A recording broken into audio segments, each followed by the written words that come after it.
iskaashatadan waxaa loo aasaasay in ujeeddo ballaaran baa laga lahaa taasoo ahayd in lagu xanaaneeyo digaagga in lagu beero yicib in xoolaha noocyadeeda kala duwan iyagana maaragtay meeshan lagu dhaqo oo sida geela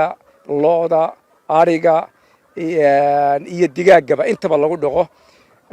waxaa kaloo iyana ku beeran qayb ka mid ah geedka yicibta la yidhaahdo oo loogu talagalay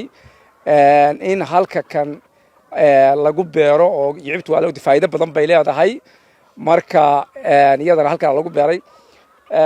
iskaashatada tan runtii waxaa la oran karaa waa iskaashato lagu guuleystay baa la oran karaa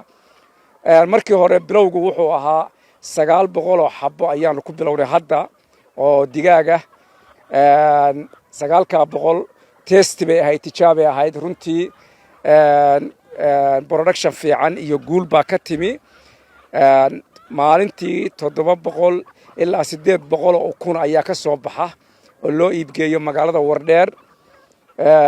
runtii marka la eego dhinaca shaqaalaha iyo laftigeeda shaqo abuur baa maaragtay iyadana iyadoo sii ballaaran doonto ilaa 4 qof 5 qof baa ka shaqeeya maaray ninka maamulaha xarunta iyo 4 qof oo kale ilaa 5 qof baa ka shaqeeya anagoo doonayna mustaqbalka marka aan sii ballaarino qorshaheeda uu dhammaado shaqaale badan oo ilaa 20 iyo 30 inay ka hawlgalaan mashruuca maanta iskaashadan waxaa loogu talagalay in faceka hore marka digaagga lagu tijaabiyo balanbiya kala jira oo ah in digaagga marka laga dhigo 4,000 ilaa 5,000 oo xabo in dhulkan lagu beero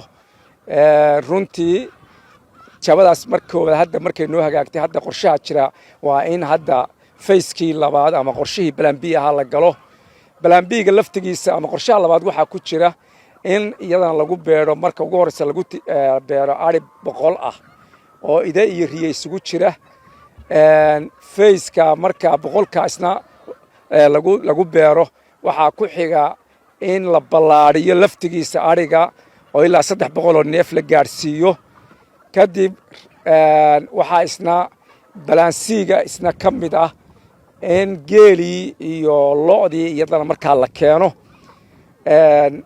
qorshahaas runtii waa qorshe ballaaran oo maaragtay sida aan rajaynayno natiijo fiican inuu keeno maadaama facekii koowaad ama wejigii koowaad ba lagu guulaystay hawsha tan runtii waxaa la bilaabay sanadkan bishii March 24keedii 2025 la bilaabay 900 oo digaagga ah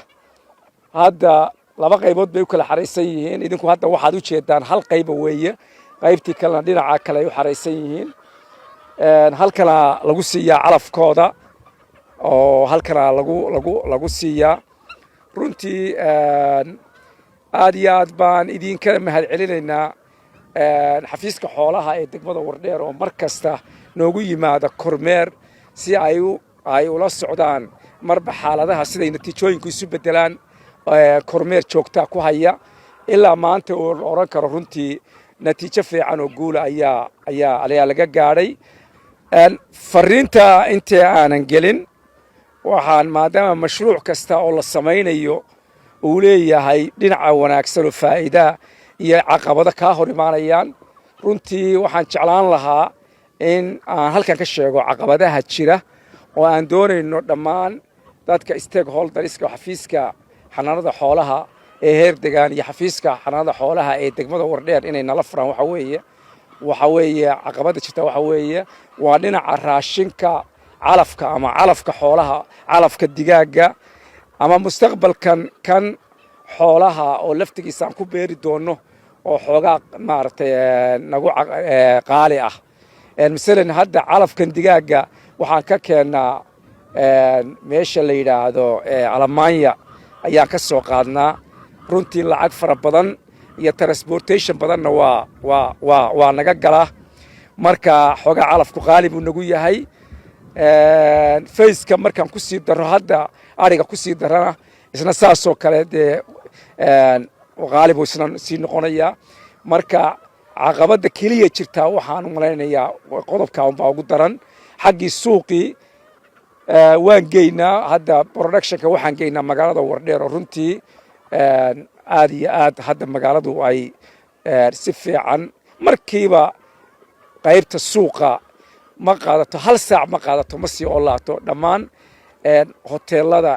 iyo meheradaha ayaa markiiba la kala carara iyagoo weliba naga dalbanaya inaanu sii kordhino oo aan maartay aanu sii badino productionka arrintaas marka raashinka waxaan rabaa halkan inaan codsi uga jeediyo xafiiska xanaanada xoolaha ee heer degaan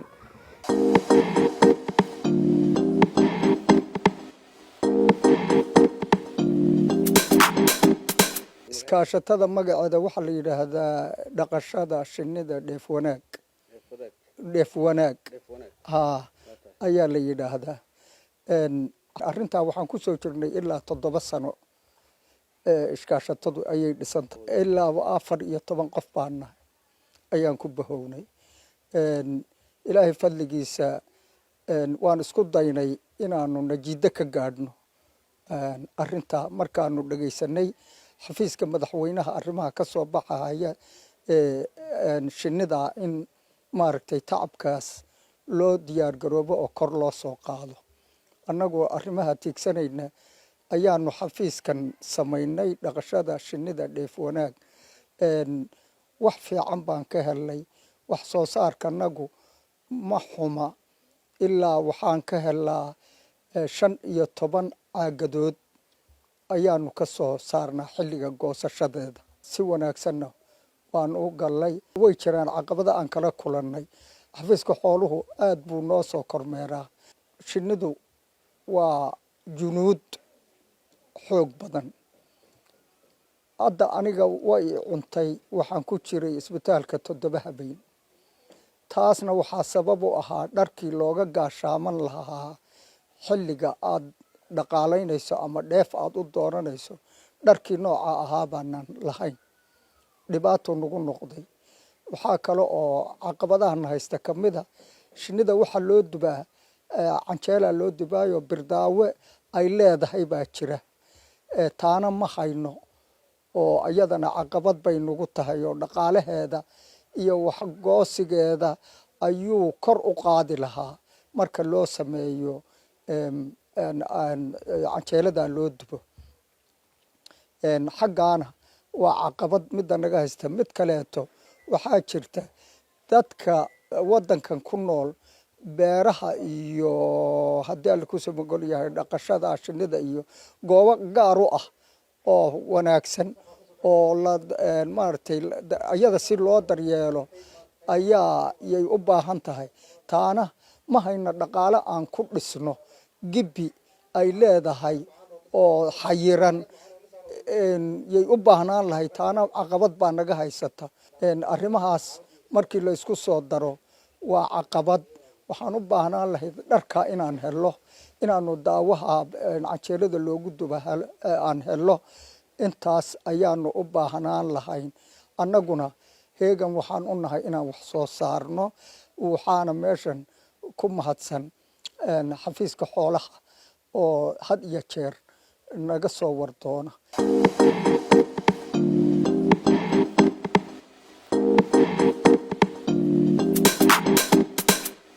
halkan aan joogno waxaan joognaa maanta ku sugannahay hadda goobtan ku sugannahay waa iskaashatada rajo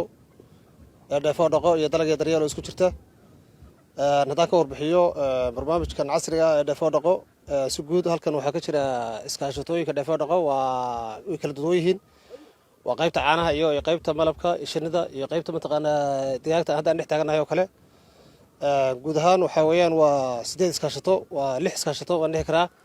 oo hadda maaragtay wax soo saarka bilaabay iyo kuwo cusub iskaashatada guurta malabka casriga samaysa waa 4 iskaashato iskaashatada digaagtuna waxaa weeyaan waa iyaguna waa 3 iskaashato oo kala duwan oo goobo kala duwan ku yaala oo Wardheer dhexdeeda iyo maaragtay banaankeedaba ku yaala iskaashatada caanaha geela ka ganacsata waxaa weeyaan iyaguna waa 3 guud ahaan iskaashatooyinka degmada Wardheer marka saas ka kooban yihiin qaybahaas kala duwan ka kooban yihiin kuwaas oo nidaamyo casri ah oo fara badan iminka u fakariya aragtida cusub ee booliska qaatay wax soo saarkooda iyo midhahoodana qaybahooda maartay shinnida iyo qaybta ukunta iyo qaybta caanaha intaba wax soo saarkooda iyo midh dhalintooda si wanaagsan laguna dirsaday laguna arkay wax lagu xisaabtaman ay yihiin halka iskaashadan ku sugannahay waxay ka kooban tahay laba qaybood oo dalagga daryeel oo ah wax soo saarka beeraha iyo calafka dhulka iyo xarunta dhexdeeda ku saabsan iyo digaagtii hadda laba qaybood xerada arksan way ka kooban tahay qaybta suka waa xeradan maartay digaagtii dambe xerada shan waa qaybtii maartay dambe iskaashadan oo iskaashtooyinka maartay digaagta xilli dhow waliba maartay sahan qaaday ka mid tahay tala iyo tusaale fara badan oo ka taageeradana waxay taakuleen joogto ah baan la duwan istaagnaa maalin walba oo maartay weeygiib ilaa 2-3 jeer baan nimadnaa qayb walba aan booqanaa halkooda ku booqanaa qaybta maartay malabka noqoto shinnida qaybta digaaga qaybta ukunta nidaam kasta oo fanafan si shaqo joogto oo maartay